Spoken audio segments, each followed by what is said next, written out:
Assalamualaikum warahmatullahi wabarakatuh. Pernah merasa bingung kenapa perkutut milik tetangga hampir setiap pagi rajin manggung, sementara perkutut kita justru lebih banyak diam? Padahal pakannya sama, sangkarnya sama, bahkan harganya mungkin lebih mahal. Ternyata masalahnya bukan selalu ada pada keturunan burung. Ada dua kebiasaan sederhana yang sering dianggap sepele, tetapi justru sangat menentukan apakah perkutut akan cepat gacor atau hanya sesekali berbunyi. Di video kali ini saya akan membahas dua rahasia tersebut secara lengkap berdasarkan kebiasaan alami burung perkutut. Simak sampai selesai karena di akhir video saya juga akan membagikan beberapa kesalahan yang masih sering dilakukan para penghobi. Sebelum kita mulai, saya ucapkan selamat datang di Radio Perkutut, tempat berbagi pengalaman, tips perawatan, pakan, kesehatan, hingga berbagai ilmu seputar burung perkutut. Kalau Anda juga pecinta perkutut, jangan lupa tekan tombol subscribe, aktifkan loncengnya, dan tuliskan di kolom komentar berasal dari kota mana serta sudah berapa lama memelihara perkutut. Siapa tahu pengalaman Anda bisa membantu sahabat perkutut lainnya di seluruh Indonesia. Mengapa ada perkutut yang cepat gacor, ada yang lama sekali? Kalau kita perhatikan, hampir setiap penghobi pernah mengalami hal yang sama. Ada yang membeli perkutut dengan harga biasa saja, tetapi dalam beberapa bulan sudah rajin manggung. Di sisi lain, ada yang membeli perkutut dengan harga jauh lebih mahal, bahkan berasal dari indukan yang terkenal, tetapi suaranya justru tidak kunjung keluar secara maksimal. Banyak orang langsung menyimpulkan bahwa burungnya jelek. Padahal belum tentu demikian. Perkutut memiliki karakter yang berbeda dengan burung lomba lain. Burung ini lebih mengutamakan rasa aman, kenyamanan lingkungan, dan kondisi tubuh yang stabil. Selama ketiga hal itu belum terpenuhi, biasanya burung akan menahan dirinya untuk tidak terlalu sering berbunyi. Karena itu sebelum membeli pakan yang mahal atau berbagai suplemen, ada baiknya kita memperbaiki dasar perawatannya terlebih dahulu. Rahasia pertama, ciptakan rutinitas yang konsisten. Salah satu kesalahan terbesar penghobi adalah terlalu sering mengubah jadwal. Hari ini dijemur pagi, besok siang, lusa tidak dijemur sama sekali. Kemudian 3 hari berikutnya dijemur terlalu lama. Rutinitas seperti ini membuat metabolisme burung sulit beradaptasi. Padahal di alam liar, kehidupan perkutut sangat teratur. Saat matahari mulai terbit mereka mulai aktif. Saat matahari semakin tinggi mereka mencari tempat yang teduh. Menjelang sore mereka kembali mencari makan sebelum akhirnya beristirahat. Kalau kita mampu meniru pola alami tersebut, burung akan lebih cepat menyesuaikan diri. Tidak harus sempurna setiap hari. Yang paling penting adalah konsisten. Pentingnya sinar matahari pagi. Mengapa penghobi senior hampir selalu menyarankan penjemuran pagi? Karena sinar matahari pagi membantu tubuh burung bekerja lebih optimal. Selain membantu menjaga kondisi bulu, sinar matahari pagi juga membuat burung lebih aktif bergerak. Namun banyak pemula yang salah. Mereka mengira semakin lama dijemur maka semakin baik. Padahal justru sebaliknya. Jika suhu mulai terlalu panas, burung akan mengalami stres panas. Nafas menjadi lebih cepat. Tubuh kehilangan cairan. Dan akhirnya kondisi fisiknya justru menurun. Karena itu perhatikan cuaca di daerah masing-masing. Jangan terpaku pada jam. Yang lebih penting adalah melihat kondisi panas matahari. Air minum yang sering terlupakan. Hal sederhana yang sering diabaikan adalah air minum. Padahal air merupakan bagian penting dalam menjaga kualitas suara. Air yang terlalu lama terkena panas bisa berubah suhu menjadi sangat hangat. Selain itu, debu juga mudah masuk ke dalam wadah minum. Akibatnya burung menjadi malas minum. Kalau tubuh mulai kekurangan cairan, tenggorokan ikut terganggu. Suara menjadi tidak jernih. Karena itu biasakan mengganti air minum secara rutin. Lebih baik mengganti air 2 kali sehari daripada membiarkan air yang sama dari pagi sampai malam. Kebersihan sangkar menentukan mood burung. Bayangkan jika kita tinggal di rumah yang penuh sampah. Pasti tidak nyaman. Begitu juga dengan perkutut.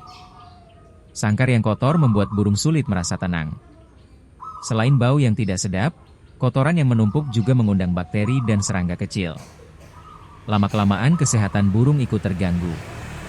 Membersihkan alas sangkar sebenarnya tidak membutuhkan waktu lama. 5 menit setiap pagi sudah cukup. Tetapi kebiasaan kecil inilah yang sering membedakan penghobi yang berhasil dengan yang tidak. Perkutut butuh rasa aman. Perkutut termasuk burung yang mudah terkejut. Kalau setiap hari sangkar dipindah-pindah, sering diganggu anak-anak, sering didekati kucing, atau terlalu dekat dengan jalan raya yang ramai, burung akan lebih sering waspada daripada bernyanyi. Karena itu pilih lokasi yang tenang, memiliki sirkulasi udara yang baik, tidak terlalu lembab, tidak terlalu panas. Lingkungan yang nyaman akan membuat burung lebih percaya diri untuk mengeluarkan suara. Rahasia kedua, nutrisi harus seimbang. Banyak penghobi hanya berpikir tentang satu jenis biji-bijian. Padahal di alam liar, perkutut tidak hanya memakan satu jenis makanan. Mereka memakan berbagai macam biji. Sesekali juga memakan mineral alami yang ada di tanah. Karena itu variasi pakan sangat penting. Bukan berarti harus mahal. Yang penting kebutuhan nutrisinya tercukupi. Karbohidrat memberikan energi. Protein membantu pembentukan jaringan tubuh. Mineral menjaga kesehatan tulang dan pencernaan. Vitamin membantu daya tahan tubuh. Kalau salah satunya kurang, performa burung ikut menurun. Jangan mengejar pakan mahal. Ada anggapan semakin mahal pakan maka semakin cepat gacor. Padahal belum tentu. Yang paling penting adalah kecocokan. Ada burung yang sangat cocok dengan satu jenis pakan. Ada juga yang membutuhkan sedikit penyesuaian. Karena itu jangan terlalu sering mengganti merek pakan. Berikan waktu agar burung dapat beradaptasi.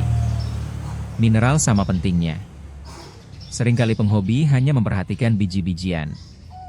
Padahal mineral juga dibutuhkan. Mineral membantu proses pencernaan sekaligus menjaga pembentukan tulang. Burung yang kekurangan mineral biasanya terlihat kurang aktif. Karena itu jangan abaikan kebutuhan grit atau sumber mineral lainnya. Jangan terlalu banyak suplemen. Saat ini banyak produk yang mengklaim mampu membuat burung cepat gacor. Suplemen memang bisa membantu, tetapi bukan solusi utama. Kalau kandang masih kotor, air minum jarang diganti, burung kurang istirahat, maka hasilnya tetap tidak maksimal. Suplemen hanyalah pelengkap. Fondasi utamanya tetap perawatan harian. Istirahat tidak kalah penting. Burung juga membutuhkan waktu untuk beristirahat. Banyak penghobi yang menggantung burung sampai larut malam karena ingin mendengar suaranya. Padahal tubuh burung membutuhkan waktu tidur yang cukup. Saat istirahat inilah proses pemulihan tubuh berlangsung. Kalau waktu istirahat terganggu setiap hari, kondisi fisik perlahan akan menurun. Kesabaran adalah kunci. Kesalahan lain adalah ingin hasil instan. Baru seminggu dirawat sudah berharap burung rajin manggung. Padahal setiap burung memiliki karakter berbeda. Ada yang cepat beradaptasi. Ada juga yang membutuhkan waktu berbulan-bulan. Yang penting jangan sering mengubah metode. Lakukan satu pola perawatan dengan konsisten selama beberapa minggu. Baru kemudian evaluasi hasilnya. Penutup. Kalau kita rangkum, sebenarnya rahasia perkutut rajin manggung bukan terletak pada satu obat, satu ramuan, atau satu pakan tertentu. Yang paling menentukan justru kebiasaan pemiliknya. Apakah sangkar selalu bersih? Apakah air minum selalu segar? Apakah penjemuran dilakukan dengan benar? Apakah kebutuhan nutrisi terpenuhi? Apakah burung mendapatkan waktu istirahat yang cukup? Jika semua hal sederhana itu dilakukan secara konsisten, peluang perkutut menjadi lebih rajin manggung tentu akan jauh lebih besar. Ingat, penghobi yang sukses bukan selalu yang memiliki burung paling mahal, tetapi yang paling telaten dalam merawatnya setiap hari.